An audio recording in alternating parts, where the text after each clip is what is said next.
तो दोस्तों स्वागत है आपका हमारे इस चैनल में जिसका नाम है टेक्रे। आज हम इस वीडियो में बात करने वाले हैं स्टोरेज डिवाइसेस की, जो कि हमारे कंप्यूटर के इंटरनल पार्ट्स में लगता है, जैसे कि HDD, SSD और NVMe SSDs। तो ये अलग अलग टाइप के जो स्टोरेज डिवाइसेस हैं और ये सिर्फ हमारे कंप्यूटर के इंटरनल पार्ट में लगते हैं। मैं एक्सटर्नल पार्ट के बारे में भी है, पर अगर आपको चाहिए तो उसके लिए अलग से वीडियो बन सकती है। पर मेन है, अगर आप अपना कंप्यूटर प्रिपेयर कर रहे हो और अगर आप मेरी पहली वीडियोस आप फॉलो करते आ रहे हो, तो पहले वीडियो में हमने आपको बताया था प्रोसेसर के बारे में, दूसरे में मदरबोर्ड के बारे में बताया था, तीसरे में मैंने बताया था कि रैम के बारे में, और चौथे में अब हम बात करते हैं स्टोरेज डिवाइसेस की, जो कि है HDD, SSD और NVMe। तो ये इस तरीके से हम लोग जो सीक्वेंस चल रहा है हमारी इस वीडियो का, उससे आपको समझ में आ चुका होगा कि अगर आप अपना प्री बिल्ड पीसी करते हो या फिर अपना पीसी खुद का बनाते हो तो आपको क्या चीज़ें करना चाहिए, क्या नहीं करना चाहिए। तो ये बात अब आपको क्लियर हो चुकी होगी मेरे इन वीडियोस से। आज हम सबसे पहले शुरू करते हैं HDD से, जिसका फुल फॉर्म होता है हार्ड डिस्क ड्राइव। इसका क्या मेन फंक्शन होता है? इसका मेन फंक्शन होता है हमारे जितना भी इंटरनल डेटा होता है कंप्यूटर का, मान लीजिए आपका ऑपरेटिंग सॉफ्टवेयर हो गया, अदर्स जितने भी सॉफ्टवेयर्स हो गए, या फिर आपके जितने भी क्या कहते हैं फ़ोटो वीडियोस हो गई, मूवीज़ हो गई, तो ये सारी चीज़ों को एक जगह आप जो स्टोर करते हैं वो हार्ड डिस्क ड्राइव में आप करते हैं। तो HDD जो होती है इसमें एक मैग्नेटिक प्लेटर लगी रहती है। ये मैग्नेटिक प्लेटर क्या होती है, एक तरीके से आप इसको डिस्क भी मान सकते हैं। तो ये डिस्क क्या होती है, अंदर घूमती है, और जब ये डिस्क घूमती है तो इसके ऊपर एक राइटर लगा होता है जो कि मैग्नेटिक फॉर्म में उस जितनी भी हमारे डेटा होते हैं उसको लिख देता है। अब इसमें डीप में ना जाते हुए बस इतना आप जान लीजिए कि ये डिस्क होता है, मैग्नेटिक डिस्क होता है, जिसमें सारा हमारा जो डेटा है वो लिखा जाता है। तो ये जो होती है, ये नॉर्मली देखा जा रहा है कि अभी भी काफ़ी स्लो आती हैं। इनका क्या है कि इनका डेटा ट्रांसफ़र रेट अभी भी स्लो है। ऐसा इसलिए है क्योंकि हम लोगों की जितनी भी हार्ड डिस्क होती हैं, इसका काम क्या होता है, तो पहले तो सारा डेटा हमारा आता है डिजिटल फॉर्म से, ठीक है, और वो डिजिटल फॉर्म को वो मैकेनिकल फॉर्म में डालता है, कन्वर्ट करता है, यानी मैग्नेटिक फॉर्म में। तो यहाँ पर थोड़ा टाइम लग जाता है, ठीक। तो इस वजह से हमको काफ़ी टाइम लगता है डेटा ट्रांसफ़र करने में। हाईएस्ट इस टाइम पे है हार्ड डिस्क ड्राइव का डेटा ट्रांसफ़र है 150 Mbps, जो कि है तो ठीक ठाक है। पर अगर आपको बड़ी फाइल अपलोड करनी है या फिर आपको मान लीजिए कि आप अपना वीडियोस नई बना के उस पर मूवीज़ अपलोड करते हैं तो काफ़ी टाइम ले लेता है। तो ये सारी चीज़ें हैं। तो इसके अलावा हार्ड डिस्क ड्राइव अगर आपको परचेज़ करनी है तो आपको क्या क्या चीज़ें ध्यान में देनी चाहिए। तो सबसे पहले स्टोरेज कैपेसिटी की बात कर लेते हैं। तो storage capacity hard disk drive की क्या क्या है? तो पहले के टाइम पे तो भैया काफ़ी छोटी छोटी आती थी स्टोरेज डिवाइसेस में। जैसे कि मुझे याद है कि मेरे पास 128 GB की हार्ड डिस्क पड़ी होगी कहीं, उसको इतनी मोटी थी वो, तो उसको तोड़ ताड़ के हमने उसके अंदर से डिस्क निकाली थी, पर वो निकली नहीं थी। बच्चे थे भाई, तो तोड़ फोड़ करते रहते थे। तो उस टाइम पे वैसी हार्ड डिस्क आती थी। पर आज के टाइम पे आपको 500 GB से लेकर के 8 या फिर 16 TB तक की आपको हार्ड डिस्क ड्राइव देखने को मिल जाती है। तो अगर आपको लगता है कि आप 500 GB आपका बहुत है, आपके तो डेटाज ही नहीं है, आपको सिर्फ छोटे छोटे काम करने हैं, टाइपिंग करना है, अपने डॉक्यूमेंट्स छोटे छोटे उनको सेव करने के लिए रखना है, तो आप छोटी सी 500 GB की ले सकते हो। अगर आपको लगता है कि नहीं, हमको डिसेंट सी स्टोरेज चाहिए, तो आप 1 TB या 2 TB की आप स्टोरेज ले सकते हो। अभी TB में कंफर्म कर देना चाहता हूँ, TB का क्या मतलब होता है? TB का मतलब होता है टेराबाइट। अब ये टेराबाइट में कितना स्टोरेज आता है? तो ये होता है 1024 GB का 1 टेराबाइट होता है।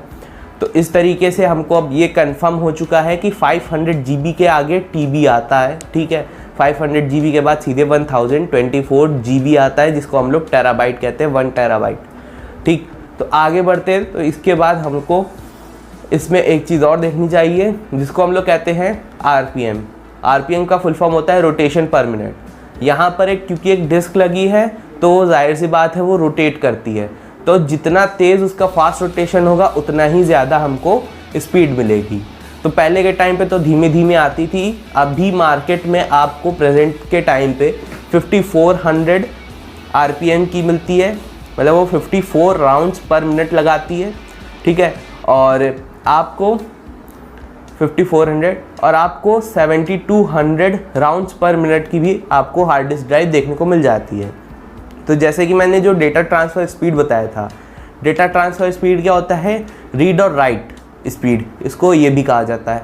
तो स्पीड रीड और राइट की क्या मेन काम होता है कि कितनी फास्ट आपकी जो स्टोरेज डिवाइस है वो रीड कर सकती है जो डॉक्यूमेंट्स हम लोग सेव कर रहे हैं या उसमें अपने हार्ड डिस्क में अपलोड करें या फिर सेव कर रहे हैं उसको, और कितनी जल्दी हम उसको राइट कर पा रही है। तो रीड एंड राइट की स्पीड यही होती है बेसिकली।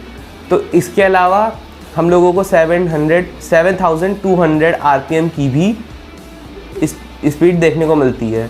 तो इस टाइम पे सबसे फास्ट यही है। इसी का डेटा ट्रांसफ़र स्पीड सबसे ज़्यादा है 150 Mbps। तो ये बात हो चुकी है हार्ड डिस्क ड्राइव की। हाँ, ये चीज़ें इस टाइम पे उतनी महंगी नहीं है, 3000 बेसिकली से स्टार्ट होती है, 3000, 2400, 2500 ऑफ़र मिल जाएगा तो आपको और भी सस्ते सस्ते में मिल जाएंगी। पर हाँ, शुरू तो ये इतने से ही हो जाती हैं 2400-2500 से, मतलब 500 GB की, और उसके बाद धीरे धीरे अप जाती है।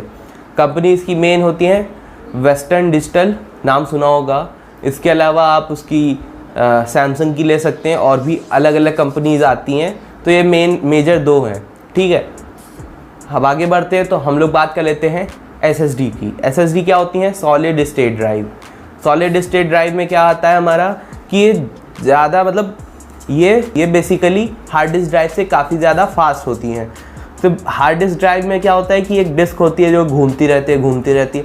यहाँ पर कोई डिस्क वाला मैटर ही नहीं है।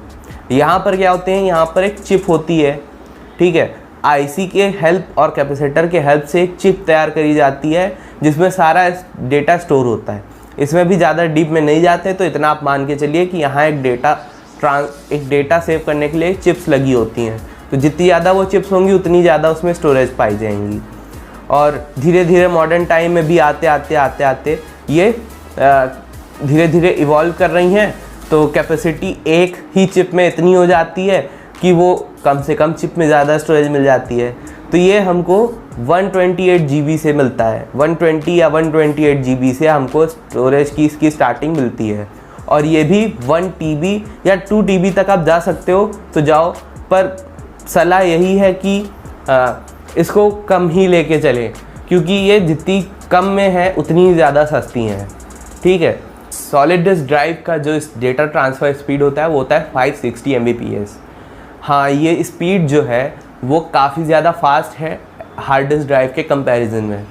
तो ये है कि अगर आपके मन में आ रहा है कि क्यों ना हम हार्ड डिस्क ड्राइव को छोड़ के सीधे SSD पे आ जाते हैं, क्यों हम उस पे जा रहे हैं, तो बेसिकली अगर आप ध्यान से देखें तो आपको यहाँ पर प्राइस का काफ़ी मेजर फ़र्क पड़ेगा। अगर आपके पास पैसे हैं 12,000, 14,000 या 20,000 रुपये, आप उसमें सिर्फ एक स्टोरेज डिवाइस ख़रीद रहे हो, ठीक है, तो जाओ शौक़ से SSD ख़रीदो, कोई प्रॉब्लम नहीं है। पर पैसे की कमी है यहाँ पर।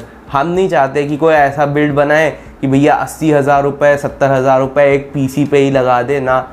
अभी टाइम तो ऐसा सिचुएशन, ऐसी गड़बड़ सड़बड़ चल रही है। तो सिंपल सा है, अपना एक PC बिल्ड करना है या अपना PC ख़रीदना है तो उसमें एक SSD लगवा लो और एक हार्ड डिस्क भी लगवा लो। SSD लगवा लो जिसमें तुम्हारा क्या कहते हैं सॉफ्टवेयर और अपना ऑपरेटिंग सिस्टम इंस्टॉल हो सके। और नॉर्मली भाई इंडियंस हैं तो वो लिनक्स या फिर और कोई पे चलाना पसंद ही नहीं करते। मतलब बहुत कम लोग होंगे जो लिनक्स या फिर मैक कोई तरीके का क्रैक करके मैक OS चला रहे हो या फिर लिनक्स चला रहे हो, या फिर और ज़्यादा कुछ लोग अपने आप को सुपीरियर समझते हैं तो भैया वो लोग विंडोज़ XP भी चला रहे होते हैं, तगड़े तगड़े सॉफ्टवेयर्स उसमें पता नहीं कैसे कैसे घुसा के। तो ये अपने अपने ऊपर है। तो हाँ, कई लोग चला रहे होते। तो बात ये है कि मोस्टली लोग विंडोज़ ही डलवाएंगे, और इस टाइम पे करेंटली में विंडोज़ 10 मिल रहा है, कुछ मंथ के बाद विंडोज़ 11 भी आ जाएगा शायद से, या कुछ और उसका नाम रखेंगे लोग। तो ये है कि हमारे पास अभी काफ़ी वैरायटी है, तो विंडोज़ हम लोग उसमें इंस्टॉल कर सकते हैं अपनी, ठीक है। और जितने भी हमारे सॉफ्टवेयर्स हैं उनको हम लोग इंस्टॉल कर लेते हैं SSD में, और SSD लगा दी हमने। और ये SSD हो गई कि हमने कभी भी इसको निकाला और दूसरे कंप्यूटर में लगाई, ये हमारे को उसमें इंस्टॉल ही मिलेगी। वहीं हार्ड डिस्क की बात कर लेते हैं, तो हार्ड डिस्क में हम अपना बाकी का अपना डेटा ट्रांसफ़र करेंगे। मान लीजिए हमने एक वीडियो एडिटिंग करी, मेरा काम वीडियो एडिटिंग का, हमने वीडियो एडिट करी, उसके बाद वो वीडियो को हमने उठा के सेव किया। अब सेव किया तो मेरी वो वीडियो जाती है मोस्टली 1.5 से 2 या 2.5 GB तक की फ़ाइल एक बनती है। तो 2 से 2.5 GB तक की जो फाइल है, अगर हम ये सिर्फ SSD में सेव करेंगे तो भैया मेरी SSD अगर हमने लगाई अपने कंप्यूटर या लैपटॉप में 250 GB की, ठीक है, 256 GB या फिर 512 GB की हमने लगाई, तो ये कितनी जल्दी भर जाएगी। तो इसलिए एक SSD लगा दी 1 TB की, सारी स्टोरेज हमने उसमें डाल दी। तो इस तरीके से काफ़ी सिंपल हो जाता है। इसके अलावा बात कर लेते हैं कि ये SSD और HDD इन दोनों का कनेक्शन हम कैसे दे सकते हैं। तो मदरबोर्ड में एक SATA सॉकेट दिया होता है। SATA क्या होता है, एक तरीके का केबल होता है, ठीक है। तो स्टैटिक ATA केबल होती हैं, ये SATA केबल्स होती हैं। तो इसकी हेल्प से हमारी ये हार्ड डिस्क और सॉलिड स्टेट ड्राइव जो है, ये दोनों ही एक साथ SATA केबल्स में लग सकती हैं। मोस्टली आपको मदरबोर्ड्स में डुअल मेमोरी का सपोर्ट आपको मिल जाता है। ये डुअल मेमोरी का क्या मतलब है कि मान लीजिए आप अपना उसमें हार्ड डिस्क भी लगा सकते हैं, साथ में अपनी आप सॉलिड स्टेट ड्राइव भी लगा सकते हैं। तो ये दोनों आपको यहाँ पर सपोर्ट मिल जाता है। प्राइस की बात कर ले तो हार्ड डिस्क आज के टाइम पे सस्ते मिलते हैं और सॉलिड स्टेट ड्राइव जो है वो महंगे मिलते हैं। कारण है कि हार्ड डिस्क बहुत पहले से आ रहे हैं, 1970s या उससे पहले से आ रहे हैं, और सॉलिड स्टेट ड्राइव जो है वो 1990 से आना शुरू हुआ है, यानी अभी कुछ 28 साल हुआ होगा सॉलिड स्टेट ड्राइव को। तो हो सकता है भाइयों आपको ये वीडियो 2 पार्ट में मिले, तो घबराइएगा नहीं, इसका एक पार्ट आधे में कट जाए तो हो सकता है आपको ये अगले पार्ट आज ही मिल जाएगा, ठीक है। तो चिंता ना करिएगा, हो सकता है 3 घंटे या 4 घंटे बाद आ जाए, क्योंकि YouTube फिर नोटिफिकेशन नहीं भेजता है। तो आप दूसरे पार्ट का इंतज़ार करिए, हम लोग उस वीडियो में आगे की बात करेंगे। तब तक के लिए बाय बाय।